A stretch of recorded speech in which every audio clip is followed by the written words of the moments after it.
안녕 얘들아. 아유 미안해.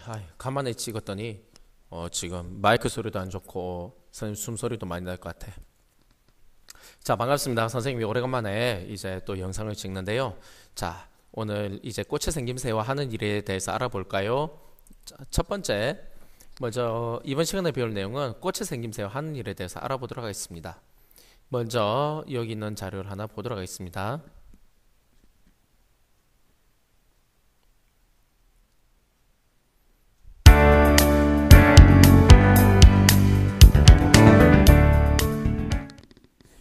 나는 봉선화의 옆모습을 관찰하면서 그리고 있는데, 넌 어떤 것을 그리고 있니? 나는 봉선화의 정면 모습을 관찰하면서 그리고 있어. 우와, 잘 그렸다. 그런데 이건 뭐야? 꽃잎 밑에 있기를 그렸는데, 사실 나도 잘 모르겠어. 내가 관찰한 봉선화에도 입속에 이상하게 생긴 것들이 있는데 이게 뭔지 잘 모르겠어. 다른 친구들이 관찰한 꽃의 모습은 어떨까? 꽃의 생김새가 다르니 당연히 모습도 다르겠지. 그럴 수도 있지만 우리가 알지 못하는 꽃의 비밀이 있는 건 아닐까? 우리 다른 친구들이 관찰한 꽃의 모습을 비교해보자. 좋아. 식물의 종류에 따라 꽃의 생김새가 다양하지만 꽃의 구조와 하는 일은 비슷합니다. 꽃의 구조와 하는 일을 알아봅시다. 네, 이번 영상처럼 우리가 꽃의 구조와 하는 일에 대해서 한번 알아볼 거고요. 꽃과 곤충의 관계를 이해하기 위해서 꽃의 생김새와 꽃이 하는 일에 대해서 한번 우리가 알아보도록 하겠습니다. 자, 이번 시간 학습 목표는 1번 꽃과 열매의 구조를 이해하고 꽃과 씨, 그리고 열매의 관계를 설명할 수 있도록 하겠습니다. 두 번째, 씨가 퍼지는 다양한 방법을 여러분들이 알아보도록 하겠습니다. 자, 먼저 꽃의 생김새는 이렇게 우리가 사과나무 꽃을 우리가 교과서에서 봤었을 거예요. 자, 이렇게 분류를 할 수가 있는데요. 먼저 꽃잎이 있고요. 이렇게 꽃받침이 있고 암술, 수술이 있었습니다. 근데 우리가 지난 시간에 백합을 가지고 한번 뜯어봤을 때는 우리가 이 모양과는 좀 다르다는 것을 알았을 거예요. 그래서 꽃은 식물의 종류에 따라 모양과 색깔이 다양하지만 기본 구조는 똑같습니다. 두 번째, 꽃은 암술, 수술, 꽃잎, 꽃받침으로 이루어져 있으며 씨를 만드는 역할을 합니다. 이제 꽃은 나중에 씨를 만드는 역할을 하는 거라는 거를 알아두세요. 자, 두 번째로 생각해 볼까요? 먼저 여러분들이 봤던 거 여기에 대해서 여러분들이 정리해 보면은 우리가 이 가운데 있는 중간에 있는 것을 암술이라고 합니다. 꽃의 가장 안쪽에 중앙에 위치하고 암술머리, 암술대, 씨방 세 부분으로 이루어져 있어요. 이 밑에 씨방이 있어요. 그다음 두 번째, 노란 꽃가루가 만들어지고 꽃밥이 성숙하면 터져 나온다. 이게 바로 수술입니다. 그리고 이런 암술과 수술을 보호하기 위해서 꽃잎이 있는 거고 꽃잎을 보호해주기 위해서 꽃받침이 있는 겁니다. 그래서 여러분들이 이것은 나중에 일시 정지해놓고 한번 읽어보도록 하세요. 두 번째, 꽃가루 바지에 대해서 한번 설명해 볼게요. 동물들은 이제 생식을 하기 위해서 짝짓기를 해요. 그와 마찬가지로 식물들도 짝짓기를 하는데 우리가 그것을 꽃가루 바지 또는 수분이라고 합니다.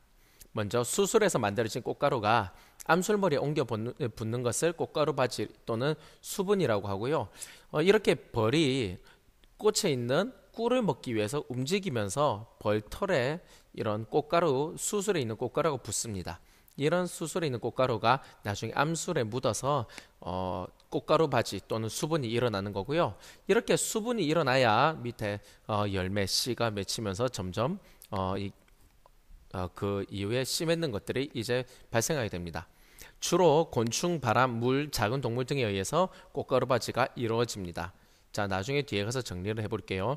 활동 3번, 이제 우리가 먼저 보면은 이렇게 먼저 꽃이 있었습니다. 그런데 이제 이 꽃이 꽃가루 바지를 통해서 수분을 통해서 씨방에 있는 밑씨가 자라게 되고 그 다음에 양분이 점점 저장되면서 이렇게 씨를 감싸는 이제 열매가 점점 됩니다.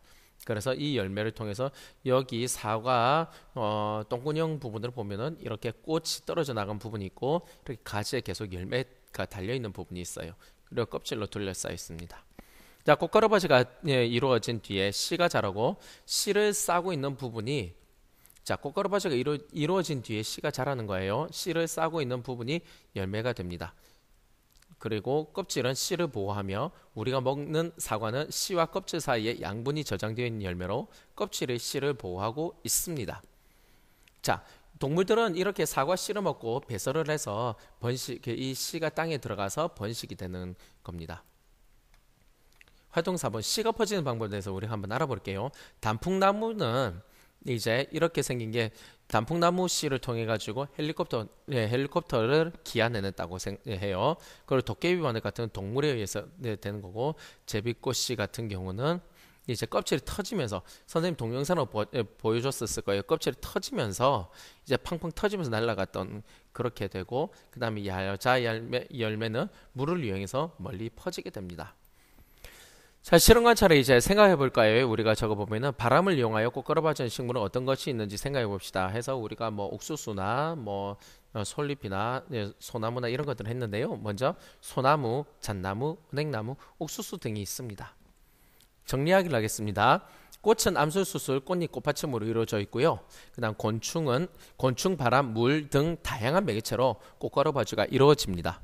그리고 이렇게 꽃가루바지가 이루어진 뒤에 씨가 자라고 씨를 싸고 있는 부분이 열매가 되는 것입니다. 성수간 씨는 다양한 방법으로 퍼집니다. 아까 여러분들이 봤듯이 펑펑 터지기도 하고, 동물들이 먹어서 배설물로 나오기도 하고, 바람이 날리기도 하고, 물에 의해서 퍼지기도 합니다. 자, 이렇게 해서 이번에 평가를 해보도록 하겠습니다. 꽃의 공통적인 구조에 해당하지 않는 것은 어느 것입니까? 여러분들이 이제 일시 정지를 해놓고 보세요. 자, 답은 안 배웠던 거, 꽃대라는 게 있죠. 두 번째, 평가하기, 수술해서 만들어진 꽃가루가 다양한 방법으로 암술머리에 옮겨 붙는 것을 뭐라고 하는지 선생님이 가르쳐 주셨었죠. 자, 그래서 이것도 일시 정지하고 문제를 맞춰보세요. 네, 맞습니다. 정답은 꽃가루바지 또는 수분이라고 합니다. 마지막 심화 문제에 대해서 알아보도록 하겠습니다. 다음 사진, 단풍나무 열매입니다. 단풍나무 열매와 같은 방법으로 씨가 퍼지는 식물. 단풍나무 열매는 이걸 통해서 헬리콥터를 생각했다고 그랬죠.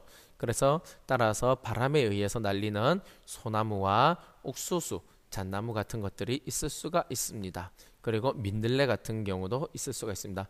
자, 오늘 선생님이 최대한 빨리 끝내기 위해서 이렇게 빨리 했는데요. 다음 시간 또 다음 자료를 선생님이 준비하도록 하겠습니다. 그럼 여러분들 안녕.